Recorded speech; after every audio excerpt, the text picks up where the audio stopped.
Ok, então a gente vai retomar a nossa sessão de julgamento do dia 3/8/2020, período da manhã.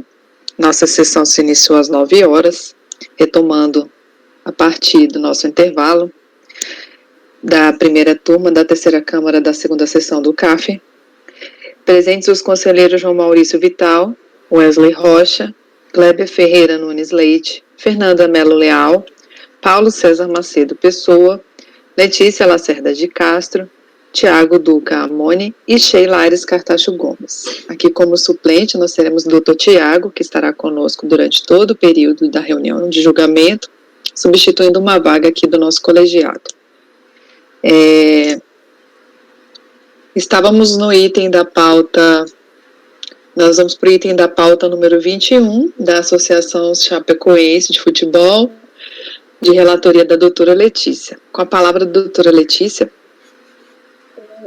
Mais uma NFLD, o período é de 2006 e 2007, então é recente a fiscalização.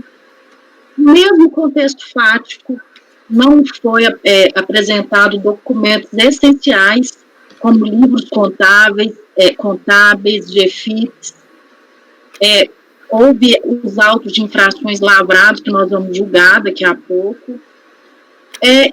Tem um relatório bem conclusivo, de folhas 33 a 36, porque justifica bem a questão da aferição indireta. Da mesma forma, foi determinada diligência para a Justiça do Trabalho, apenas não houve autuação com base em ação trabalhista aqui, não tem essa questão de planilha de específico, houve apenas as ações trabalhistas, em curso apenas foi uma forma de aferição da remuneração dos jogadores e dos funcionários lá do clube. Tanto é que eles informam que não há recolhimento para outras entidades decorrentes de processos trabalhistas, porque só houve uma planilha em relação a terceiro, mas não tem essa questão em relação à ação em si. Foi julgado o acordo em que se votou, em que se suscitou apenas no recurso voluntário a base de cálculo tomada pela fiscalização, como sendo apenas uma descrita numa ata de uma reunião, que foi que a fiscalização teve acesso. Foi questionado o valor da remuneração, porque eles alegam uma amostragem apenas de cópia de apenas processo trabalhista. Ele textualmente, a Chapecoense fala que ela pode ou não pagar os bichos do atleta, que esse valor não pode incidir nos bichos, essa questão da contribuição. E também que o ato é nulo, questão de mérito, que ele chama de mérito apenas essa, que ele é nulo porque está em conformidade com normas legais. Eu coloquei só um acertamento, porque o recurso, às vezes, ele vai e volta, e parece que foi cópia para todos, praticamente. Eu só acertei porque uma premissa fática que amparou o procedimento tomado pela fiscalização de apuração do débito por aferição indireta. É que a recorrente se negou a apresentar os documentos e livros fiscais solicitados, sendo que nas GFIPs entregues deixou de declarar a totalidade dos fatos geradores. Transcrevi apenas para legitimar mesmo que o caso foi dessa aplicação do artigo 33. Portanto, trata-se a autuação por aferição indireta de uma conduta vinculada do agente público, consoante determina a legislação transcrita. De outro ângulo, diversamente do alegado pela recorrente, a média salarial que foi considerada no relatório fiscal, que é bem conclusivo mesmo, não se ateve apenas ao documento ata de reunião. Muito embora tal ata seja uma referência quanto à média salarial, a fiscalização também se pautou nos seguintes documentos como base para o lançamento. Então, tudo isso aqui foi indicado no relatório para se chegar ao valor da remuneração. Ademais, consoante destacado no acórdão recorrido, o fato de essa ata ser datada de 2002, né, e de fato, os fatos geradores de 2006 e 2007, houve a atualização desses valores pela fiscalização. Nessa ata, existe, assim, textualmente, falando que o clube tem como média salarial o valor tal para os jogadores. Então, assim, é uma confissão muito contundente.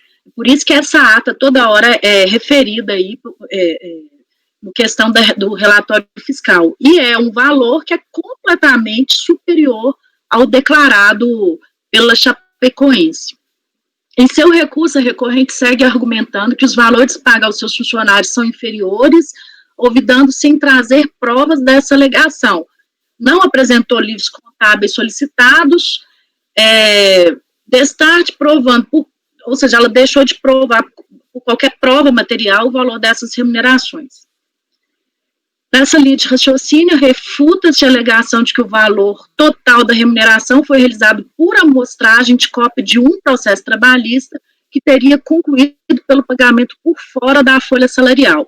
Ora, como já mencionado, vários foram os documentos que ampararam o trabalho fiscal. Eu adiro aos fundamentos da DRJ, é esse artigo mesmo, 57, parágrafo 3º, né? Que aqui eles falam que não é apenas o processo trabalhista, que também teve um relatório da notificação de FGTS, registros de contrato, aditivos, né, para renovação dos contratos dos jogadores. Ademais, em seu recurso voluntário, a própria recorrente admite o pagamento eventual de bichos aos atletas, conforme o número de vitórias, e que seria praticamente impossível de se efetuar a contribuição sobre esses pagamentos. Atente-se que não houve a demonstração de que o pagamento por fora o fosse apenas a título de bichos. Quanto a essa questão, mais uma vez, reproduzo. Então, ele fala que ele admite a questão dos bichos, mas eu não tenho a prova que o pagamento a mais somente seria por bicho. E eu também transcrevo a DRJ, e também consultei jurisprudência do tribunal. Atualmente, a natureza desses pagamentos de bichos para atleta compõe também a base de cálculo das contribuições. É tida como parcela do artigo 28 de remuneração para contribuição.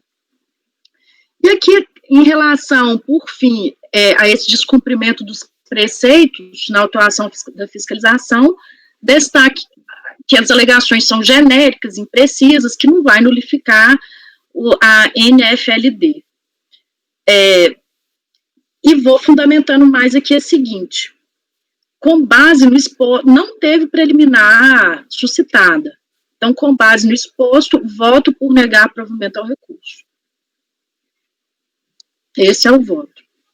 Ok, doutora Letícia. Então, aqui a gente tem a questão do arbitramento, novamente, tem a questão dos bichos, né, um auto de fração de obrigação principal. A relatora está votando por negar provimento, ele é diferente do anterior, não tem a questão da reclamatória trabalhista, o levantamento delas, só como um critério de aferição. Então, alguém tem algum questionamento? Doutor João, você está por aí? Eu tô com um problema aqui, que na verdade eu estou usando a máquina, mas o cara do CERP também está usando a mesma máquina, então está meio estranho aqui. Mas eu ouvi, por isso que eu desliguei a câmera, eu ouvi, tá. O rapaz do CERP está tendo acesso à sessão, viu? Porque está tendo acesso à minha máquina. Eu ouvi e acompanho o voto. Ok. Doutor Wesley, como vota?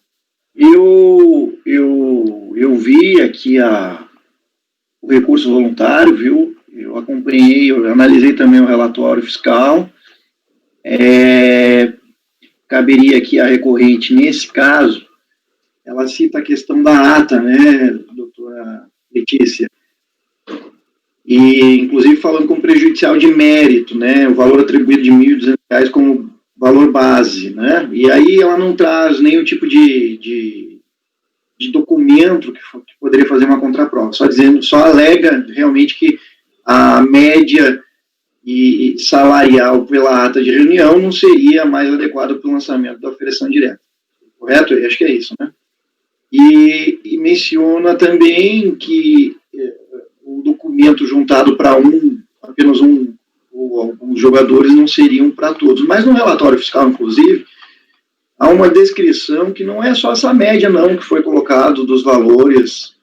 Foram feitos levantamentos pela autoridade fiscal de outros jogadores e os valores são até diferentes. Então, sim, caberia, no meu ponto de vista aqui, a recorrente trazer documentos que pudesse fazer a contraprova. Eu não sei se esse processo já seria o mérito do processo anterior, ou não tem nada a ver, não, né? Não, né?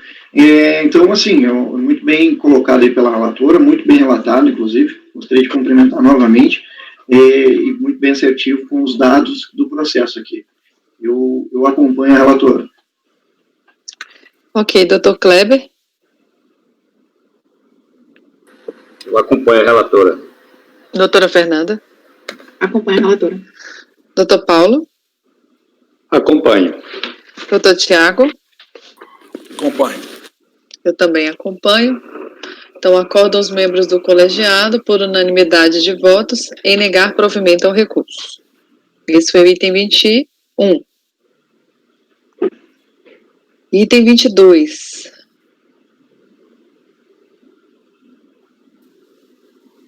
O item 22, eu estou abrindo aqui.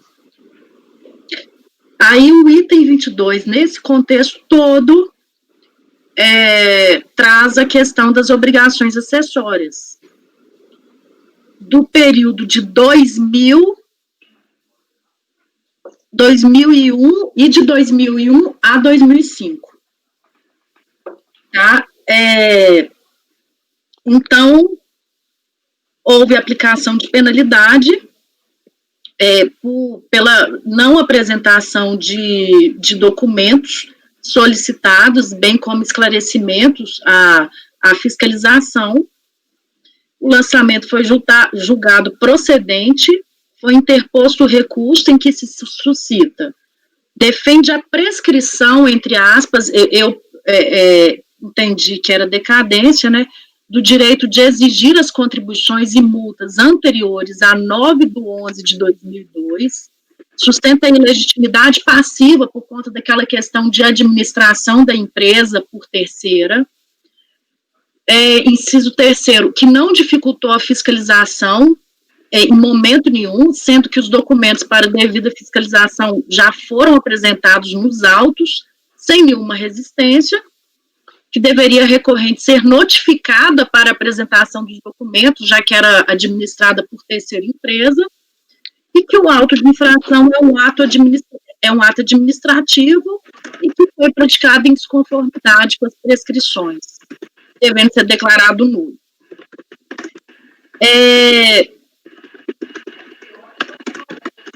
Deixa eu ver essa questão da decadência que eu coloquei, que eu nem lembro. Analisa a matéria sustentada da decadência, entendendo que no momento em que a recorrente defendeu, aquilo que o doutor Wesley falou, no momento em que a recorrente defendeu a ocorrência da prescrição, fê-lo em verdade suscitando a ocorrência da decadência, matéria de ordem pública, que vincula a análise do julgador, independente de ser ou não suscitada. Que inexiste constituição definitiva do crédito tributário, pelo que até o momento não se iniciou a contagem do prazo prescricional. No presente caso, a fiscalização intimou a recorrente para prestar os esclarecimentos necessários à fiscalização quanto ao nome e período dos ocupantes dos cargos de presidente da Associação Chapecoense de Futebol, solicitando também a apresentação de atas de assembleias gerais e de reuniões da diretoria ou conselhos, relativos ao período, 2000, 2001 e 2005. Essa intimação ocorreu em setembro de 2007. Ressalte-se que, se tratando de obrigação acessória, a regra para aferição da decadência 173. Não obstante ter a fiscalização intimado àquela época a recorrente para apresentar documentos que remontam ao ano de 2000, tem-se que, pela natureza de tais documentos, que são atas nesse caso, eles sequer apresentaram atas normais. Então, eu falo que, pela natureza de tais documentos, e não existe limite de tempo quanto à obrigatoriedade de sua guarda. É que, diferentemente de determinados documentos fiscais, a obrigação do contribuinte de guarda exaure-se em tese em 5 anos, em tese, né? Ademais, atas de reuniões e assembleias de datas próximas à intimação foram requeridas, todavia, sem apresentação pela recorrente. Portanto, não há que se falar em decadência na aplicação da multa materializada no auto de infração. Quanto ao pedido de extinção do procedimento sem julgamento do mérito, outro se não procede, que é aquela questão que eu já narrei aqui, né, que ela ter sido administrada não lhe retira a natureza de sujeito passivo da responsabilidade fiscal. Outro se improcede sua tese de que deveria ser notificada pessoalmente para apresentar os documentos, já que estava sendo administrada por terceira empresa. Ademais, nos termos do artigo 123, eu cito, né, do CTN, nessa senda, ressalte-se que no momento em que for intimada para apresentar os documentos, a recorrente quedou-se inerte, ao contrário do afirmado, tendo sido apresentados apenas alguns documentos esparsos na impugnação, como uma ata de número 1 de 2015, citando quem estava administrando a empresa, e cópia de uma ação trabalhista que não tem nada a ver. Foi isso que ela juntou na impugnação. Por fim, quanto à alegação de descumprimento dos preceitos legais na atuação da fiscalização, eu também nego, porque são genéricos, né, não constitui, ela falou que seriam nulos, eu citei as causas de nulidade, e justifico aí com essa questão da regularidade do procedimento. Com base no exposto, rejeita a preliminar e, no mérito, voto por negar provimento ao recurso. Eu tenho que escrever, presidente, com base no exposto, rejeito a decadência, eu tenho que explicitar a questão da decadência aqui, não posso só colocar. A gente coloca, quando tem a questão da decadência, a gente coloca afasto a decadência. Tá. Então, e negar provimento. Mas aí, no caso, ele pediu prescrição, né? Mas acho que pode colocar afastar a decadência e rejeitar a preliminar. A única preliminar foi a decadência? Foi. Ela fala de. Eu fico meio sem jeito de desqualificar o que é preliminar ou não, quando a pessoa fala, né? Ela falou também de legitimidade passiva. Sim, né? Então rejeitar a preliminar. Eu colocaria, não custa colocar afastar a decadência, rejeitar a preliminar e negar provimento ao recurso. Né? Acho que aí frisa a questão da decadência. Né? Eu não achei que Eu procurei algum dispositivo legal que fala que eu não tenho limite de guarda para esses documentos. Eu entendo que isso é da natureza, da existência de uma pessoa, igual eu tenho guarda minha certidão de nascimento, né, essas questões, isso aí, ele estava pedindo assembleia, ata de reunião de assembleia. Então, eu não vi dispositivo nesse sentido. E aí, eu até frisei, porque na última sessão a gente teve uma discussão de decadência, de pedir documentos muito antigos, aqui também ele pediu documento de 2005, né? Então, por isso que eu não fiquei tão preocupada em procurar esse dispositivo. Eu ratificando aí, Letícia, doutora Letícia, na questão da legitimidade passiva, né, não há substituição. Aí nós temos aí a interpretação do artigo 110 do CTN, né, que o acordo entre as partes não faz, ou entre vontade entre as partes em particular não altera as disposições em relação à fazenda pública. No meu entender ali, houve uma mera administração desta sociedade esportiva em relação à Chapecoense, ou seja, aí permanece a sua responsabilidade tributária, que não é substituto por lei, no caso. Houve aí um acordo de vontades entre as partes ali, né? E o artigo 110 do CTN afasta essa suposta transferência de responsabilidade entre particulares ali. Então, eu relator aí nesse aspecto, E também sobre a questão de prescrição e decadência, realmente, eu tinha até me esquecido, mas é uma matéria de ordem pública, se ele alega prescrição ou decadência, até tanto faz nesse sentido, porque você acaba tendo que julgar em relação à matéria de ordem pública, né? Ele trouxe o fato, e acho que não tem prejudicialidade nenhuma substituir uma avaliação pela outra, nesse caso.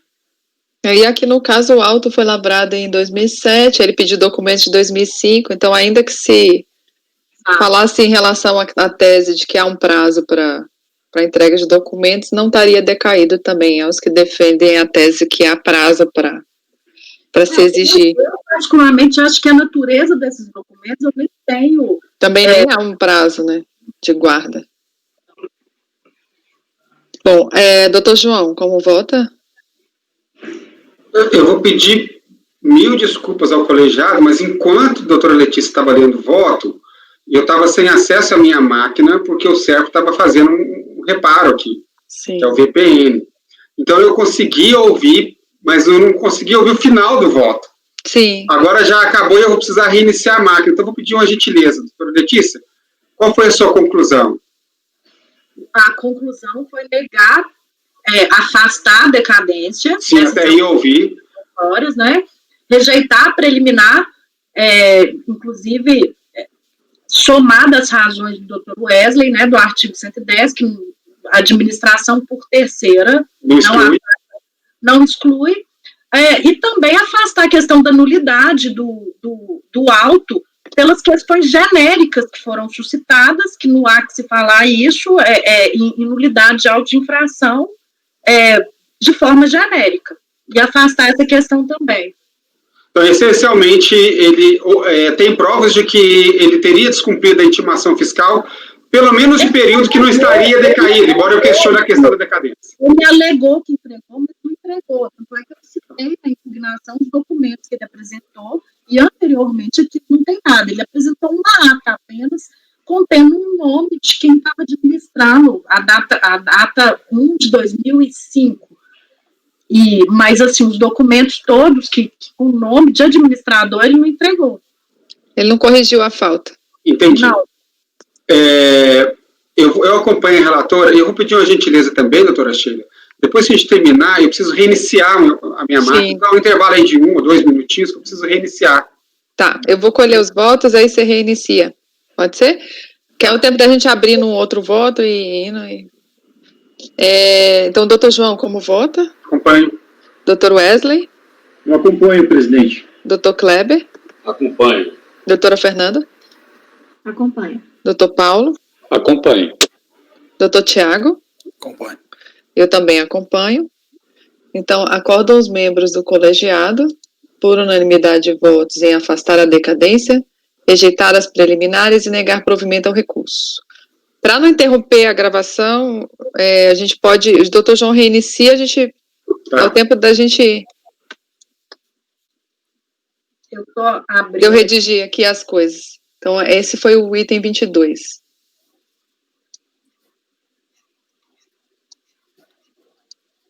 Enquanto isso, a gente vai abrindo o próximo item, que é o 23, sem a leitura ainda.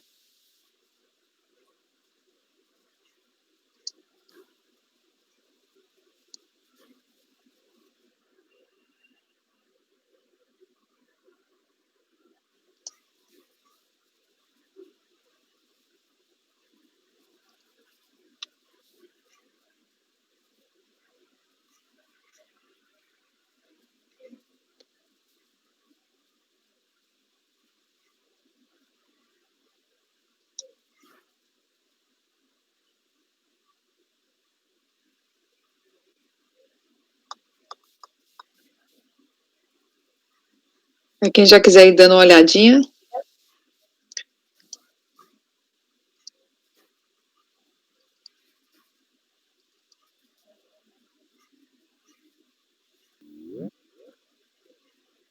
Rapidinho, doutor João, hein? Olha, não deu nem um minuto. Atualizou o Windows, e uma das coisas legais que eu achei aqui, que ficou super rápido o computador. Maravilha. Vocês viram aí, ele iniciou, já tô na... Nossa, não deu nem um minuto, eu acho, sei lá. Então, agora vamos para o item 23. Agora eu vou ver se o VPN está funcionando, né? Testa Mas aí. vamos lá, pode tocar. 23. Posso falar? Pode. O item 23 também é obrigação acessória, tá? Essas obrigações acessórias do período de 97 a 2007, quais foram? Deixar de apresentar livro diário, razão, o caixa, livros de registro de empregados, folha de pagamentos, esses documentos já agora, que é a natureza que ele deixou de entregar. Ele defende a prescrição, a mesma coisa do anterior, a ilegitimidade passiva, que não dificultou a fiscalização, que entregou os documentos, mas também que deveria ter sido notificado pessoalmente, já que era administrada por terceira empresa, e que o auto de infração é um ato administrativo que foi praticado em desconformidade, então é nulo. Então, preliminarmente, eu analiso a matéria suscitada da decadência.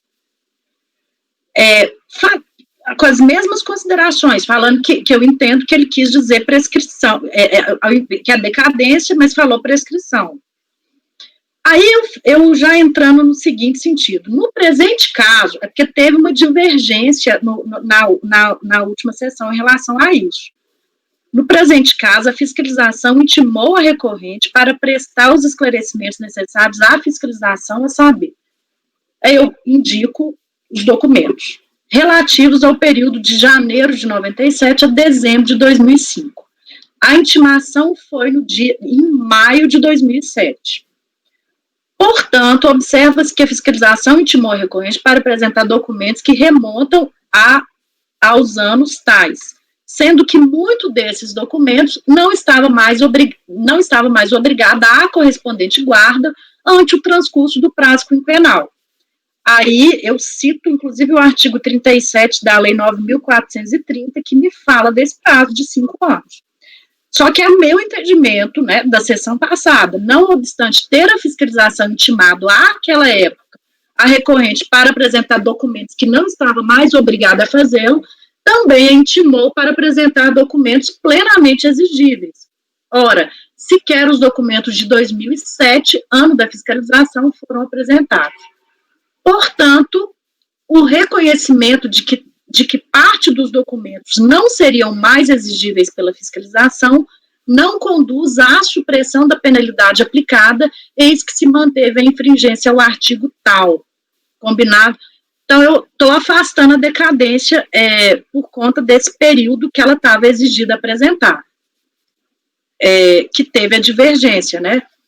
Quanto ao pedido de extinção do procedimento sem julgamento, a mesma questão da sociedade lá, que eu até gostaria de concluir também, seria o artigo 110 citado por Dr. Wesley. Nessa senda, ressalte-se que no momento em que fora intimada para apresentar os documentos, a recorrente quedou-se inerte, ao contrário do afirmado, tendo sido apresentado alguns documentos espaço na impugnação, que é os mesmos documentos da anterior, a ata 1 de 2005 e cópia de uma ação trabalhista. Por fim, quanto ao descumprimento dos preceitos legais na atuação da fiscalização, alegações genéricas, imprecisas, cito as causas de nulidade, falo que não existe qualquer enquadramento preciso que conduza à nulidade. Aí, no final, portanto, não procedem os fundamentos genéricos da recorrente, quanto ao descumprimento da legislação. Com base no exposto, afasta a decadência, no caso, rejeita preliminar e voto por negar provimento ao recurso. Ok.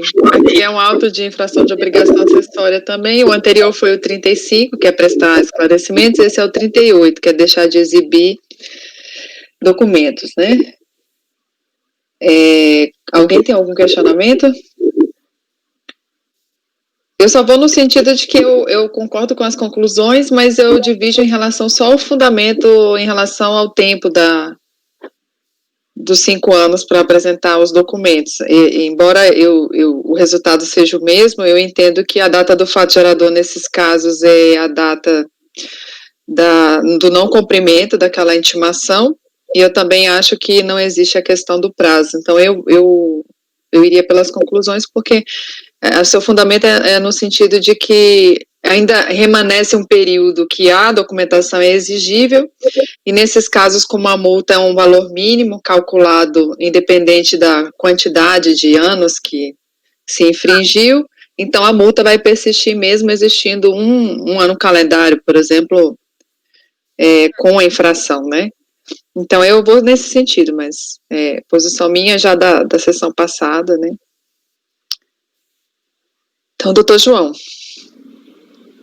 Eu também voto pelas conclusões, porque, na verdade, a ocorrência do fato gerador se deu no momento do descumprimento, que já era 2007, então não há nem que se discutir a questão da decadência, não pelos mesmos fundamentos, mas porque a ocorrência do fato gerador nesse tipo de infração não tem nada a ver com a competência dos documentos a serem apresentados. Né? Eu também concordo com a doutora Sheila, que também já manifestei na sessão passada, e em outras sessões, que pode o auditor exigir, inclusive, essa é a minha posição, poderia exigir, inclusive, documentos além dos 5 anos. Poderia intimar e exigir esses documentos. Caberia ao contribuinte apresentar o fundamento da não apresentação, desse ou de qualquer outro documento. Então, o que não pode sempre ressaltei isso aqui na votação, nas minhas votações da matéria, o que não pode é simplesmente, sob a alegação de que aqueles documentos já não estariam obrigados à guarda, ele não atender a intimação. Ele deveria atendê-la, ainda que fosse para recusar apresentá-lo, ainda que fosse para dizer, olha, não apresenta os documentos que eu entendo exigíveis e não apresento os demais porque entendo que, de acordo com o fundamento tal, eu não sou mais obrigado a mantê-los em guarda.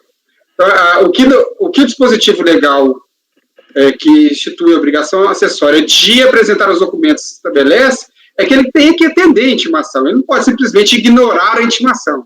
Então, ainda que fossem documentos não extemporâneos, por assim dizer, ainda que fosse, deveria o contribuinte atender a intimação para dizer, não vou apresentar pelo fundamento tal. Isso é diferente de simplesmente se calar e não se pronunciar contra a intimação, que é o fato gerador dessa multa, da obrigação acessória. Então, dito isso, eu acompanho, sim, a relatora pelas conclusões. Dr. Wesley? Eu respeito a posição do Dr. João. Eu concordo em partes, assim, eu fico pensando também numa situação de que vir para a Receita simplesmente falar por falar, eu tenho aqui um tempo, mas eu tenho os documentos, não tenho mais, enfim, já não tenho mais em razão do tempo, que não houve como guardar. Eu não sei se isso por si só garante uma resposta ao fisco, né? Então, eu fico só um pouco com essa dúvida de que responder por responder se satisfaz já a autoridade administrativa, né? E o silêncio, até que ponto ele prejudica o lançamento, né? Então, assim, óbvio que eu entendo completamente as razões do Dr. João, obviamente que tem que responder para a autoridade administrativa, tem que se manifestar, mas eu fico pensando assim, o rigorismo, se é que existe essa palavra, né? Não sei.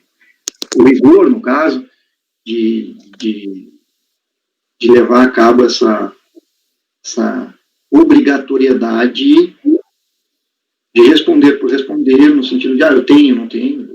Eu entendi que o doutor João quis dizer que é uma satisfação à autoridade administrativa, mas se ela prejudica o lançamento ou não.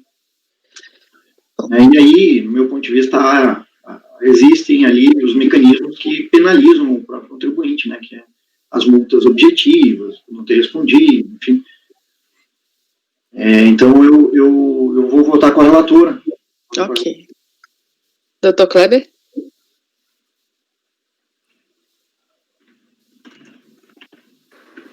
Eu voto com a relatora porque remanesce, como é a multa fixa, né? E tem uma parte aí da documentação que ainda estava dentro do prazo, né? Agora eu concordo que não se deva, não é exigível, porque a legislação manda até destruir, né? Autoriza até destruir. Mas, de qualquer maneira, como tem ainda um período aí dentro, né, tempestivo, digamos assim, eu acompanho a relatora. Doutor Paulo? Acompanho. Me pulou de coloca. Ai, pulei. Doutora Fernanda, desculpa. Eu acompanho a relatora. Doutor Paulo? Acompanho a relatora. Desculpa. Doutor Tiago? Com a relatora. Eu acompanho pelas conclusões. Então, acordo aos membros do colegiado, por unanimidade de votos, em afastar a decadência, rejeitar as preliminares e negar provimento ao recurso. Votaram pelas conclusões os conselheiros João Maurício Vital e Sheila Aires Cartacho Gomes. Item 24. Aí, se for parecido, Eu agora... Isso aí já pode dar só uma resumida dizendo o que é e a gente já consegue votar se for muito igual. São as razões, né, que a gente já debateu, só que essa questão de decadência que são, olha, esse caso é auto de infração, obrigação acessória por declarações com dados não correspondentes aos fatos geradores em GFIPs, tá? Então, essa questão da decadência que eu peço para a gente olhar melhor, são obrigações acessórias, né? Portanto, vai se aplicar o artigo 173, súmula CARF 148, né? O próprio acórdão recorrido já tinha considerado o prazo decadencial, reconhecida a decadência de janeiro de 99 a julho de 2001. Nesse recurso, ele estava requerendo o reconhecimento da decadência de março de 2002 a maio de 2002, que eu afastei. Por quê? Por conta da contagem do prazo decadencial, por ser obrigação acessória. E eu tive uma intimação em 2007, correto? A autuação efetivou-se em 9/11/2007, então eu não tenho que falar que está decadente o período de março de 2002 a maio de 2002. E em relação à questão das preliminares, são idênticas ali.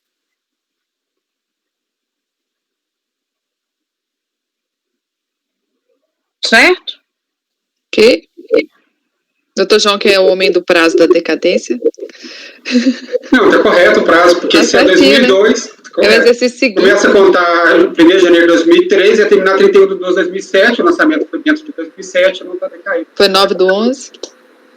Então, eu voto por afastar a decadência, rejeitar a preliminar e negar a provimento ao recurso. Ok. Doutor João, como vota? Eu acompanho. Doutor Wesley? Eu acompanho. Doutor Kleber? Eu ouvi dar provimento, foi? Não. Negar. Você truncou aqui, eu só vi gar, né? Mas eu acompanho. Doutora Fernanda? Fernanda? Acompanho. Doutor Paulo? Acompanho. Doutor Tiago? Acompanho. Eu também acompanho, então acordo aos membros do colegiado, por unanimidade de votos, em afastar a decadência. Teve preliminar, né? Rejeitar as preliminares e negar provimento ao recurso. Esse foi o item 24.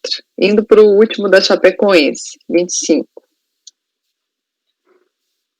O 25 é obrigação acessória, período de 2006 e 2007. Então, aqui nem foi alegado prescrição, decadência, nada. Porque ela procedeu à formalização incompleta de contrato de trabalho dos segurados, empregados listados lá no relatório. ela suscitou que os documentos pela fiscalização foram apresentados sem nenhum tipo de resistência, e um segundo motivo alega tratar-se o auto de infração de um ato administrativo, e depois, né, pede a nulidade, e a seguir sustenta que, não obstante a aceitação dos fatos, requer a ampla revisão do auto de infração. Ele aceita os fatos. Ele suscita como preliminar, presidente. Então, eu mantive, né, quanto à preliminar suscitada de que, por terem sido apresentados os documentos solicitados sem nenhum tipo de resistência, e por conta disso não teria interesse de agir, né, sem razão a recorrente. Aí, eu inclusive, que a apresentação de documentos, né, é uma obrigação legal do contribuinte. Constatado que os documentos, as contribuições previdenciárias disponibilizadas pelos contribuintes não atendem às exigências legais ou contêm informações diversas da realidade, subsiste a aplicação da multa, né? Então, não tem que extinguir o processo sem julgamento do mérito. Quanto à matéria de mérito, porque aqui está um pouquinho, a ordem do recurso dele foi meio diferente, né? Aí eu estou tentando lembrar. Registra-se que a recorrente, de forma genérica e imprecisa, apontou pretensa desconformidade do auto de infração.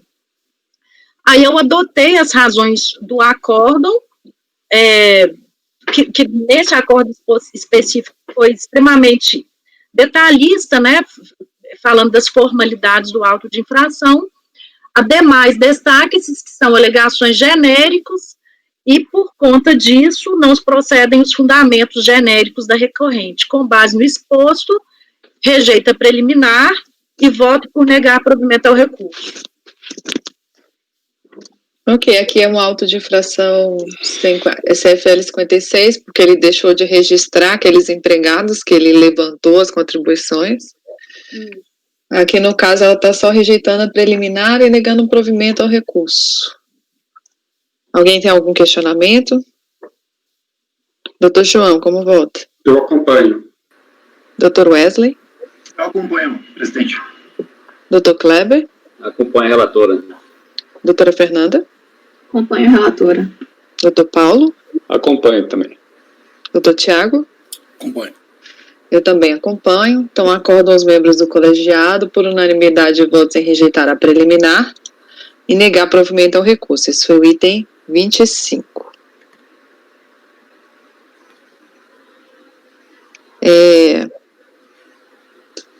O 26 foi retirado de pauta por solicitação do patrono. Aí, a doutora Letícia, de novo, né? Coitadinha, estreou já uma manhã inteira. Item 27 da CIAL, Construções Civis. É do 27 até o 29. É o seguinte, aqui da CIAL, o primeiro,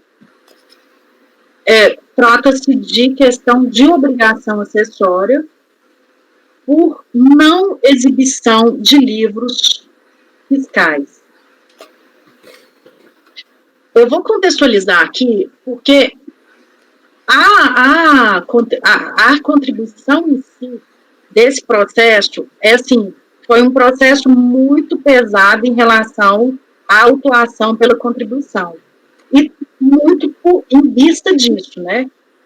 Que ela teria deixado de apresentar à fiscalização documentos que foram devidamente intimados, são os livros caixas, contrato de empreiteira, cessão de mão de obra. Só um minuto. O doutor Wesley levantou a mão, é algo urgente? Eu só queria saber qual era o número do item da pauta, que eu me perdi aqui. 27? 27. Obrigado, desculpe, viu? Então, por não ter apresentado, foi, né, houve essa questão dessa multa aí, por obrigação acessória, foi interposto um recurso voluntário, que fala como preliminar, o que acontece nessa CIAL? São várias obras que essa empresa fez nesse período. e foi feita uma fiscalização nessas obras. No caso específico aqui, de não exibição de livros, no início a fiscalização tinha aplicado a multa majorada em 3 vezes, mas o acórdão recorrido falou, não, a reincidência que existe em relação à empresa é por condutas diversas. E, logo, deu um lançamento procedente em parte para retificar esse valor dessa multa em 3 para 2 vezes, tá? Então, por conta disso, como preliminar, ela falou que teria um recurso de ofício da Fazenda Pública, só depois que seria aberto o prazo para ela interpor recurso. Ela falou em cerceamento de defesa em face da ausência de manifestação do pedido de diligência formulado na impugnação, porque ela queria uma prova do que realmente ela não teria apresentado. Ela sustenta que o ônus da prova sobre a não apresentação dos documentos seria do fisco, em especial diante da negativa desse pedido de diligência. No mérito, ela diz que os fatos geradores das contribuições de julho de 2003 a maio de 2006 teriam sido homologados em decorrência da extinção de um mandado de procedimento fiscal e de sua não prorrogação, que foi expedido um novo MPF, que foi emitido para dar sequência à fiscalização, e que isso seria uma refiscalização, portanto nulo, porque não estava na hipótese do artigo 149. Vocês querem que eu vou ler no relatório de forma detida ou vou para o voto direto? O que é melhor? Lê, né? Pode ir para o voto. Acho que pode fazer um resumo, talvez, Letícia. Pode ir para o voto, porque é o que você vai tratar, né? Eu vou para o voto, mas assim, tudo que ela falou, eu combati. Isso aí. Tá, então. Letícia, eu posso lhe dar uma sugestão nesse caso? Quando for multa de não atendimento de intimação, que é o caso, basta, assim, para a gente votar aqui, basta a gente conhecer se houve a intimação, se o documento exigido da intimação era temporâneo ou extemporâneo, porque aí a divergência na turma, isso tem que ser esclarecido.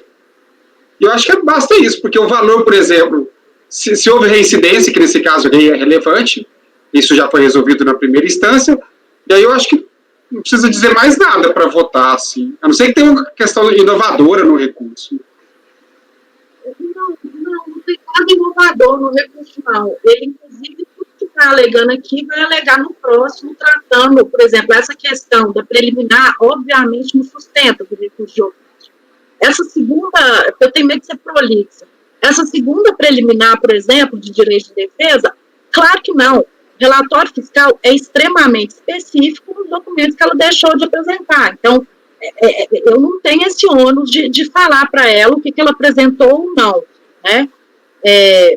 E em relação, né, então não tem que falar em diligência do fisco para que aponte precisamente os documentos que ela não apresentou, até porque basta não apresentar um documento, né?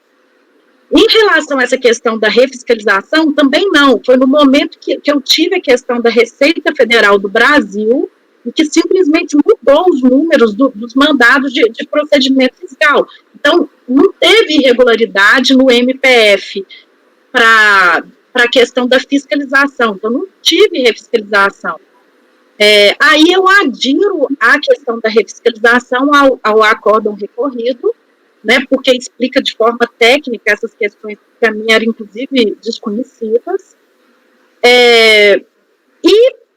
E, de fato, ela, em relação aos documentos não apresentados propriamente ditos, ela falou que não, que no próprio relatório fiscal, a menção de que, inicialmente, ela não teria apresentado a ARP, aquele documento técnico do CREA. Só que nesse mesmo relatório, quando eu estava compulsando o relatório, eu notei que não, que foi a própria fiscalização que oficiou o CREA para buscar essas anotações de responsabilidade técnicas das obras que estavam sendo fiscalizadas. Então, ela não entregou, ela não apresentou. Então, no final, ela, inclusive, concordou que não teria apresentado os livros fiscais referentes a 2007. Aí eu até pus, embora seja suficiente para o lançamento a não apresentação dos documentos de 2007, né, eu fui refutando essa questão do ART, do CREA, enfim. No final, eu rejeito as preliminares e votei por negar provimento ao recurso. Foi esse o voto. Ok. Algum questionamento? Auto de fração 38, não apresentou documento. Não tem a questão da decadência aqui, né? Não. É só a questão do MPF, salvo engano, eu estava até tentando aqui acessar a página do CAF, tem aquela súmula que fala do MPF. Tô tentando pegar um número, que fala justamente que a questão do MPF não invalida o... mas nem foi o caso de irregularidade, eu até localizei isso. Mas às vezes você resume numa súmula só. É porque, no caso, nem foi irregularidade, foi porque realmente foi no momento que eu tive aquela unificação e alterou. Sim. Doutor João. Não, eu acompanho, e realmente eu estava olhando aqui a questão do MPF, doutora Letícia. Eu entendi seu voto, está correto, sim. Eu acompanho integralmente seu voto. Mas, realmente, nessas situações em que envolve discussão de MPF, tem uma súmula, embora a súmula não trate exatamente da troca do número do MPF, o fundamento da súmula, se você olhar os acordos que fundamentam a súmula, a redação dela não abrange isso especificamente, mas nos fundamentos está claro que o MPF é um mero instrumento administrativo. Ele é só... Se ele for descumprido no prazo ou nos termos, isso pode ensejar uma responsabilização do fiscal. Mas isso não invalida o lançamento, porque a competência tributária para lançar é dada na lei. Então, o MPF não poderia excluir essa competência. Essa discussão já teve na turma várias vezes. Então, nesses casos, a própria invocação da súmula já seria suficiente. Eu já resolveria. Já resolveria. Porque ele é só um mero instrumento de controle administrativo. Ele não é ele que dá a competência para lançar, deixar de lançar, ou limitar o lançamento. E aqui tem a 111, a súmula CAF 111 fala, o mandado de procedimento fiscal supre a autorização prevista no artigo 906 do decreto 3.000 para reexame de período anteriormente fiscalizado, que ele está alegando que ele está sendo refiscalizado aí, não está também? Tá. Aí essa é a 111. Tá. Mas a 111 não cabe aqui, porque não foi refiscalização. Não, mas ele alega que ele foi refiscalizado, então que tinha que ter autorização do delegado, não é isso que ele fala? Ainda que tivesse. Ainda que tivesse. Ainda que tivesse. Aplica-se a... Ele fala que no meu primeiro DF, eu tive uma homologação do que foi fiscalizado, ou seja, teve lançamento nulo. Então, eu estaria impedida, é nulo o meu segundo MPF, porque é refiscalização e eu não fundamentei no 149.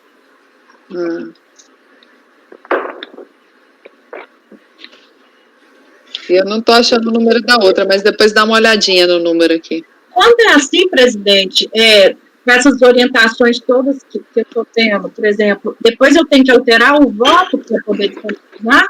Se tá, sim, na hora de formalizar, você acrescenta. Tá.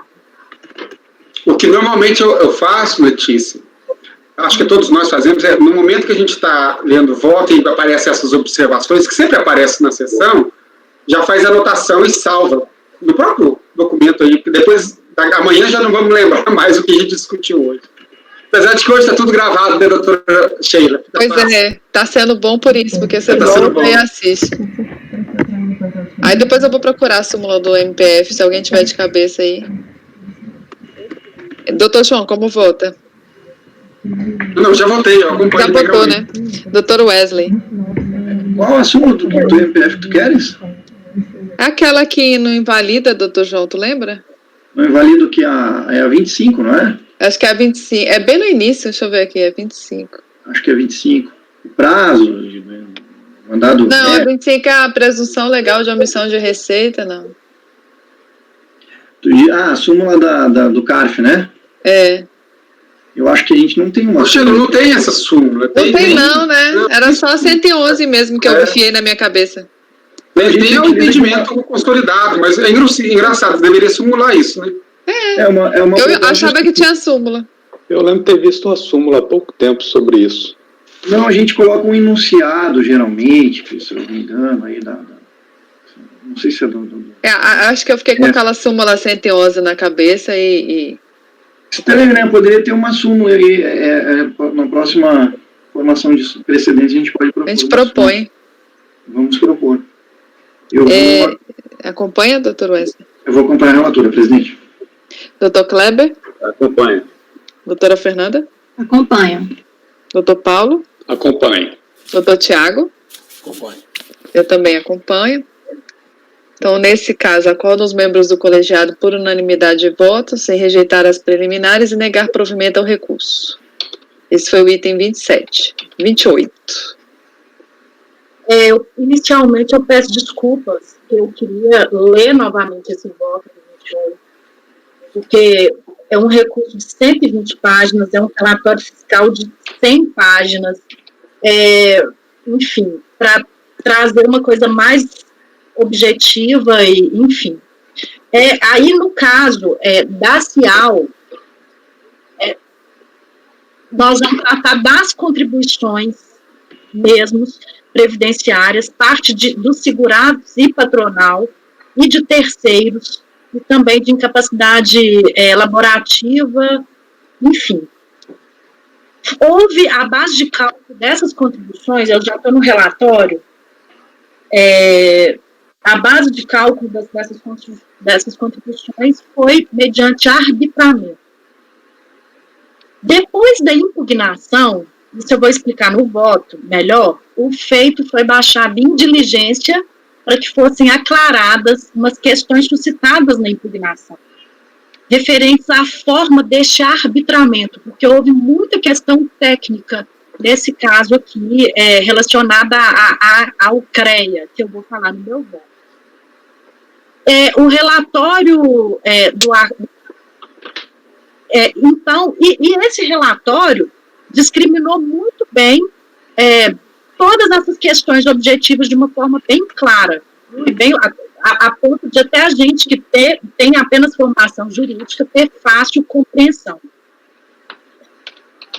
Então, inclusive, após esse relatório, foi dado novo prazo para impugnação da recorrente, com base nesse novo, que foi aclarada todas as questões. Então, foi interposto o recurso voluntário, eu indiquei todas as questões suscitadas no recurso voluntário até o item 8, e vou começar a refutar um a um aqui. Eu conheço do recurso, exceto da alegação de inconstitucionalidade da contribuição do INCRA, conforme adiante suscitado, né, a súmula CAF número 2. Ela fala como única preliminar que o direito dela foi cerceado, porque a fiscalização não discriminou todos os documentos essenciais para o arbitramento que foi feito, bem como dos cálculos. O que eu falo, em síntese, o que se constatou foi uma fiscalização e órgão justificante, que é a DRJ, extremamente diligentes, né, que forneceu todos os elementos suficientes, não só para o alcance da realidade, como possibilitando a recorrente a clara compreensão da metodologia e técnica da apuração direta. Então, eu vou narrando aqui que foi feito um novo relatório, que conferiu-se um novo prazo, que na manifestação do relatório, a recorrente não falou hora nenhuma que os termos dele estariam incompreensíveis, fazendo apenas a presente oportunidade. Então, por conta dessas questões, eu estou rejeitando, por evidente, a violação ao direito de defesa.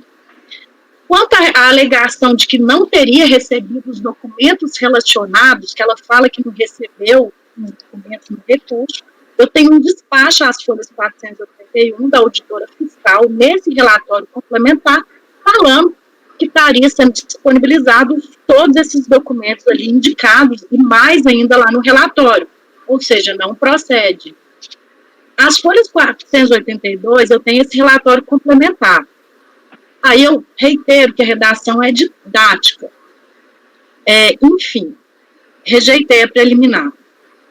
Aí, até para eu expor para vocês o que é esse processo, eu pus assim: antes de se adentrar ao mérito do presente recurso, eu entendo ser necessário proceder ao recorte de algumas premissas que sustentam o trabalho fiscal e que foi adotadas no acordo recorrido e que eu integralmente vou adotar aqui. A primeira é que a fiscalização, o objeto dela são obras que estão demarcadas na NFLD. Então, foram obras mesmo de engenharia, tá? De construção de prédio mesmo. A segunda, que nem todos os documentos solicitados foram apresentados. Eu tive até lavrado um auto de infração.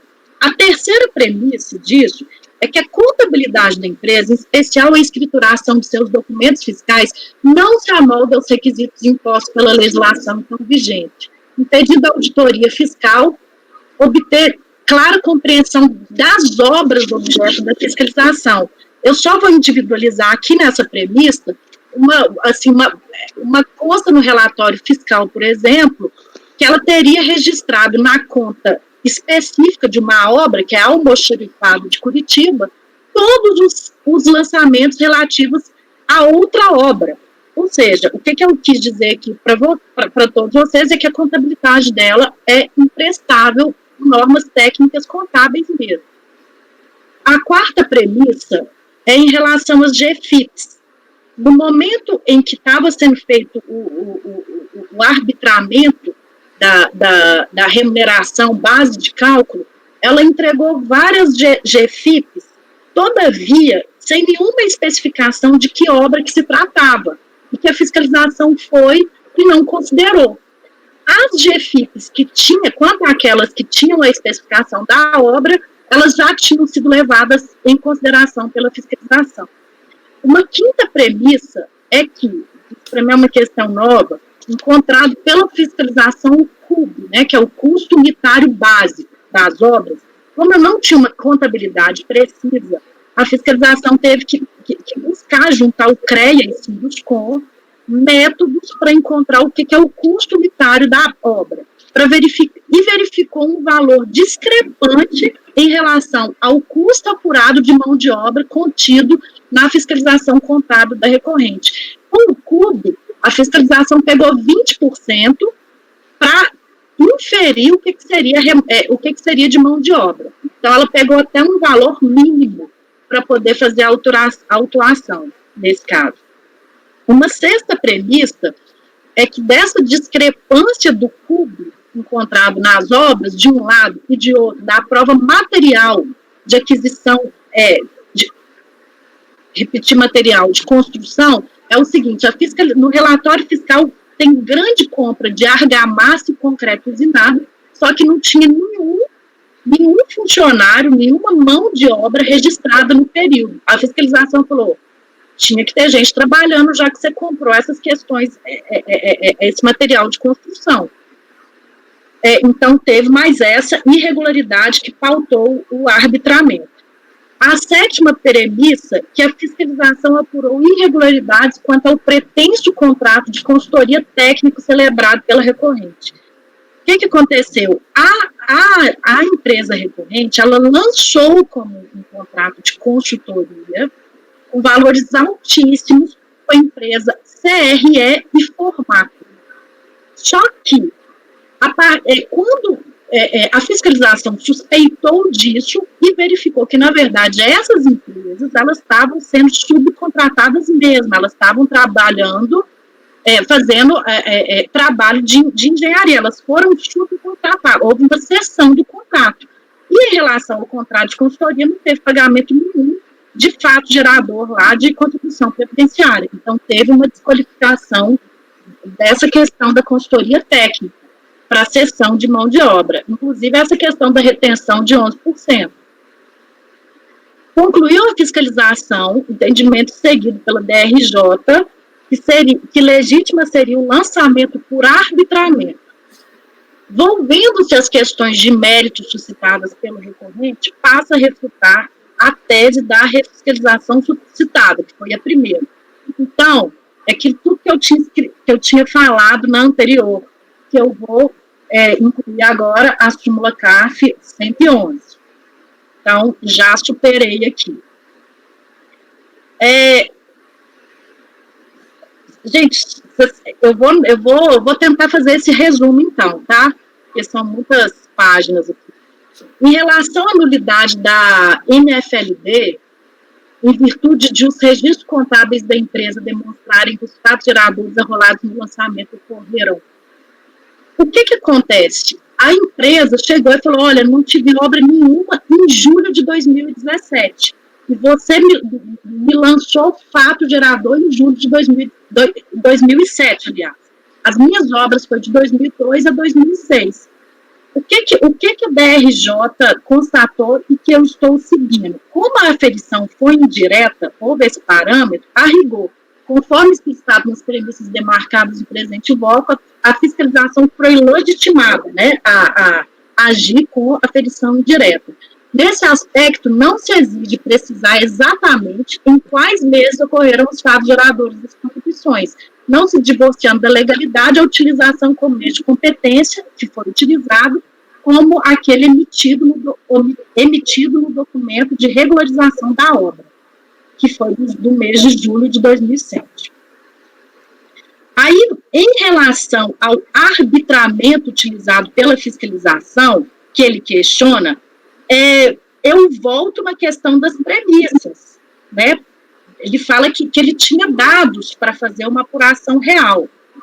Aí eu cito o relatório fiscal, né, que para além das omissões da entrega de documentações, a fiscalização constatou a contabilidade extremamente falha, que não registra o movimento real. E eu me ressalto o que consta no voto recorrido, né, que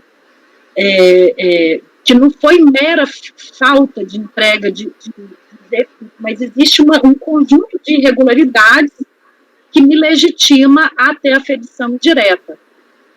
Ainda contra o lançamento por arbitramento, sobreleve-se, que ele questiona o cálculo, né? Sobreleve-se o cálculo utilizado pela fiscalização da mão de obra empregada proporcional à área construída e ao padrão da obra. Na referida apuração do débito, foi aplicada a tabela CUB,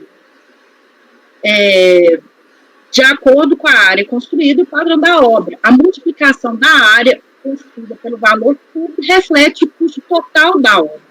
Desse valor, aquilo que eu tinha falado, pegou-se 20% do valor para falar o que seria necessário no padrão normal e mínimo para mão de obra para ser base de cálculo da contribuição. Nessa senda, refuta-se o apontamento do recurso relacionado à obra, porque no relatório fiscal, eles citam a questão de uma obra do Banco Rural. Só que no mesmo relatório fiscal, fala que não teve nenhuma autuação em relação a essa obra de Banco Rural. Só que no mesmo relatório fala que ela foi apenas citado, o Banco Rural, para frisar o quão falha era a contabilidade da empresa. Mas que, na verdade, houve um outro processo administrativo para cuidar só dessa obra do Banco Rural, que não está comigo, não. Nós não vamos julgar isso agora, não. Então, eu me reportei, inclusive, ao acórdão recorrido, e eu falei dessa obra do Banco Rural porque ela citou muito nos 120 páginas do recurso, como sendo uma falha da autuação, entendeu? Mas, na verdade, foi porque houve muita falha na contabilidade para sustentar aí o método de desconsiderar esses registros contábeis. Aí eu entro na questão dos serviços prestados pela CRE, e que, em síntese, é o que eu falei lá nas premissas. Esse contrato foi registrado como consultoria e assessoria. A fiscalização, inclusive, buscou o nome dos sócios dessas empresas, que sequer tinham qualificação técnica para um serviço de consultoria e assessoria, mas em relação a isso eu nem bati muito, porque eles podem ter contratado alguém muito bom para fazer esse serviço, né? Mas aí eu coloquei, a verdade material é alcançada nas diligências procedidas pela fiscalização no contexto dessas empresas. Aí eu tive que citar o relatório fiscal, porque é muito conclusivo em relação a isso, que é o oficial CREA, que buscou as anotações de responsabilidade técnica, inclusive dessas empresas, falando que tinha feito as obras em forma de cessão da empresa que nós estamos julgando. Ou seja, no CREA, há confissão por elas, porque está registrado ali, obras de engenharia, e não obras de consultoria. Então, aqui, eu estou citando todas as diligências fiscais em relação a isso. Ficou extenso, mas é porque realmente eu preferia, assim, até seguir no acordo recorrido, é porque é bem explicativo em relação a essas diligências. Aí, segue a recorrente alegando na folha, na página 11, tá?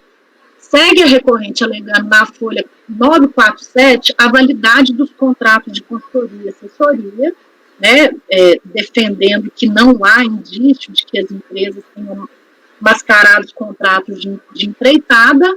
Todavia, os documentos oferidos pela fiscalização não corroboram essa tese, né, então, desconsiderei essa alegação. Com relação à forma de aferição da remuneração, sustentada, né, no recurso, ela juntou os quadros, as folhas 950 no recurso dela, falando, combatendo a forma de aferição dessa remuneração. Da mesma forma, eu me reportei ao acórdão recorrido, que explicita bem essa questão. Eu estou só lembrando, eu lembrei. Esses quadros é o seguinte, é porque eles juntaram ali, falando que juntaram lançamentos contábeis, falando que o real valor da remuneração seria aqueles de uns livros que eles tinham juntados. Só que a fiscalização notou que esse valor não corresponde ao valor de remuneração, porque nele está só representando o valor líquido. Não há menção ali a nenhuma parcela de verba remuneratória, como férias, por exemplo, ou eventual hora extra. Então, não reporta aquilo, não. Primeiro que a contabilidade é completamente idônea e não reporta com a realidade. Aí, eu, mais uma vez, para fechar isso, né, para legitimar tudo que foi feito, eu falei da imprestabilidade da contabilidade. Eles falam que o regulamento da Previdência Social não é lei, então ele não pode me definir como que é uma contabilidade. Então, mais uma vez, eu tive que me reportar ao acórdão recorrido, que explica de forma muito precisa, que eu particularmente não teria condição de explicitar, de tão detalhado que é, como que as normas de confiabilidade, de veracidade, como é que tem que ser lançado. Ele apontou as irregularidades. Então, eu cito essa questão só para fechar mesmo que a contabilidade dela é inidônea. Então, quanto à incidência da contribuição ao INCRA, agora caminhando para o final, né, que eu tinha afastado a questão da inconstitucionalidade com a súmula CARF, e mesmo assim, eu citei depois afora essa questão sobre o prisma da legalidade, eu mantenho os termos do acórdão diante da natureza jurídica da contribuição, e citei a súmula 516 do STJ, que é contribuição de intervenção no domínio econômico para o INCRA, devida por empregados rurais e urbanos, não foi extinta. Essa matéria está em repercussão geral no Supremo. E eu refuto as alegações de abusividade dos juros e multas, nem fundamento tanto, porque Não tem, houve uma subsunção dos fatos aos parâmetros legais. Então, eu peço desculpa pela extensão desse voto, e eu realmente tive que me reportar a todo momento a ele e ao relatório fiscal, mas rejeito a preliminar, e no mérito nego o provimento ao recurso. Letícia, juros e multa tem súmula também. É a súmula 4, né? Agora, quer ver? Eu vou pegar aqui agora, juros. Tem uma questão aqui da inconstitucionalidade, que é a súmula CAF número 2, quando você colocar ela, na conclusão, você tem que colocar conhecer parcialmente. Hã? A súmula 4 diz, olha só, eu não sei coisa básica. Daí a súmula 2 que você alegou, sobre a inconstitucionalidade do INCRA, né? Aí tem que colocar só na conclusão do voto, que é conhecer em parte, né? Não conhecendo das alegações de inconstitucionalidade. Aí, no caso, se teve a multa confiscatória, não sei se foi a abusividade da multa ou foi multa confiscatória, que normalmente é questão constitucional. Aí a gente usa a súmula CAF número 2. Aí dos juros é a 4. Ele falou que é confiscatória. É confiscatória? Então, aí seria a súmula CAF número 2 até. Okay. Aí seria conhecer parcialmente, não conhecendo das questões inconstitucionais, né, das alegações de constitucionalidade, rejeitar a preliminar e negar provimento ao recurso. Aqui é um auto de fração de obrigação principal, foi feita a aferição pelo CUB, né, que é um método de aferição previsto na legislação, pela contabilidade, pelo resumo do voto. Ao que eu entendi, ficou consignado que realmente houve, pelo CREA e pela contabilidade, né, houve as obras, e essas obras não foram devidamente contabilizadas e recolhidas pelo recorrente, né. Então, eu acho que em resumo seria isso. E aí foi feita a aferição pelo CUB, que é um método de aferição, que a fiscalização se utiliza, prevista em lei, né? Presidente, é número 108, juros, taxa Selic. 108 é a 4, né? A 4 também, né? Fala da Selic. Não sei, a 108 fala. Então, eu acho que é.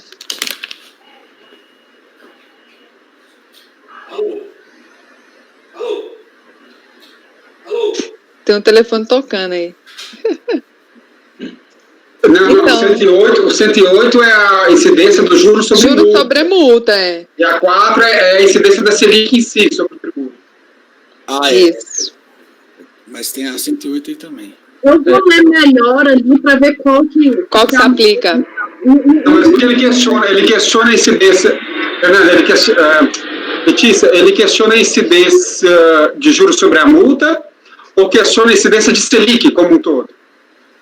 Como critério de juros? Eu não posso me enrolar, eu preciso ler melhor. Tá. Se ele está questionando, que é o mais comum, se ele está questionando a incidência do juro com base na Selic, o mais comum é isso, eles questionam a Selic como critério para definir juros. Se é esse o questionamento, é a súmula número 4. Agora, há alguns questionamentos sobre a incidência de juros sobre a multa que incidem. Aí é a súmula 108. Me dá só 2 minutinhos, rapidinho. Tá. Rapidinho.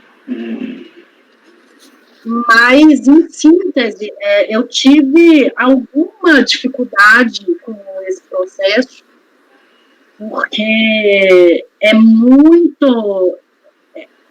informação, foi muito extenso, tudo muito extenso.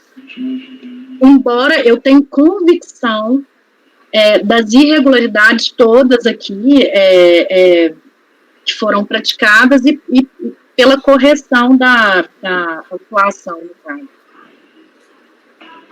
Ok. Doutor João. Doutora Letícia, parabéns pelo voto. Eu sei que essa matéria era uma matéria... Eu também não sou muito afeto a ela, não. Mas ela não é difícil. Porque sempre que tiver obra de construção civil e arbitramento, o critério mais usado para se chegar ao valor da mão de obra e, portanto, decidir a contribuição previdenciária vai ser o CUB, que é o valor estimado lá por metro quadrado da construção civil. Então, estando provado no processo qual é esse valor do CUB que é depende de qual é a data, depende do tipo de obra, depende do município. Estando descrito isso no processo. Claro, também estabelecido que a contabilidade é imprestável, que já foi mais do que estabelecido aí. Ele não fez a contabilidade por obra. Se ele não separou por obra, não tinha como o fiscal saber o quanto é de mão de obra em cada obra.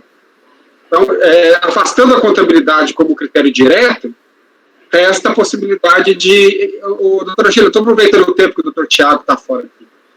Resta a possibilidade de arbitrar. Inclusive, eu posso falar, eu precisava entender todo. Mas foi bom a senhora falar. Então, afastando a contabilidade, tinha que arbitrar. E aí, para arbitrar, você tem critérios legais. Às vezes, até em alguns casos, o arbitramento nem segue critérios legais quando a lei é omissa, mas critérios razoáveis. Nesse caso, é um critério legal, que é usar o cúmulo. Ele aplicou o critério que a lei estabelece. No caso do ITR, por exemplo, também tem um critério legal para arbitrar. Em alguns outros tributos, a gente não tem o critério legal. Então, a gente tem que avaliar se aquele critério usado é um critério razoável para se chegar à base de cálculo. Mas não é o caso que aqui o critério é legal. Eu acho que um dos pontos mais sensíveis aqui, doutora Letícia, é a questão da imprescritabilidade da contabilidade, que leva aí, em decorrência, ao lançamento por aferição direta, né? Já que as informações ali, como bem dito com o doutor João, elas não foram individualizadas, né? Elas foram globais.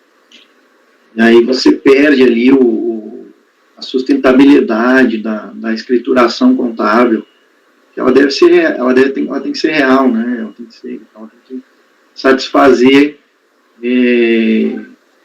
os fatos geradores com descrição da base de cálculo. Claro que, obviamente, que quando há uma possibilidade do contribuinte apresentar documentos que afastem essa aferição direta, né? Aí, ok, a gente pode até fazer uma análise real das provas e cotejando ali o que é trazido pelo contribuinte. Mas já vi que o doutor Tiago já retornou aqui, então eu posso preferir meu voto aqui, presidente. Tem que... Doutor João. Falta o doutor João. Tá? Doutor João, eu acompanho. Parabéns, doutora Letícia. Doutor Wesley. Cumprimento o voto da relatora, que foi muito bem esmiuçado, aí, muito bem colocado, riquíssimos em detalhes, e eu vou acompanhar a relatora. Doutor Kleber. Acompanha a relatora. Doutora Fernanda. Acompanha a relatora. Doutor Tiago. Doutor Paulo. Acompanha a relatora. Tá tão quietinho. Doutor Tiago. Eu também acompanho. Então, nesse caso, só corrigir a conclusão, acordou os membros do colegiado por unanimidade de votos em conhecer parcialmente do recurso, não conhecendo das alegações de inconstitucionalidade, súmula CARF número 2, rejeitar as preliminares e negar-lhe provimento. Esse 29 é coisa simples, dá pra gente fazer rapidinho, porque aí eu tenho que ter um horário do almoço, né? Eu preciso só de um minutinho, viu? Rapidinho mesmo. Eu vi que é um pedido de restituição, dá para fazer bem rápido, né? Vamos fazer um intervalo, porque o meu almoço chega aqui, aí daqui a pouco você tem que sair correndo aqui. Eu concordo. Vamos fazer intervalo. É rapidinho, mas a gente faz rapidinho depois. Não, então a gente vai interromper para o almoço. Eu acho né? que é melhor, então. Pro almoço. É meio-dia, né? Sim, aí vai ficar, então, faltando o item 29, que só faltava ele. Tá? Deixa eu interromper a gravação, então. Tá joia. Val. Bom almoço para vocês, pessoal.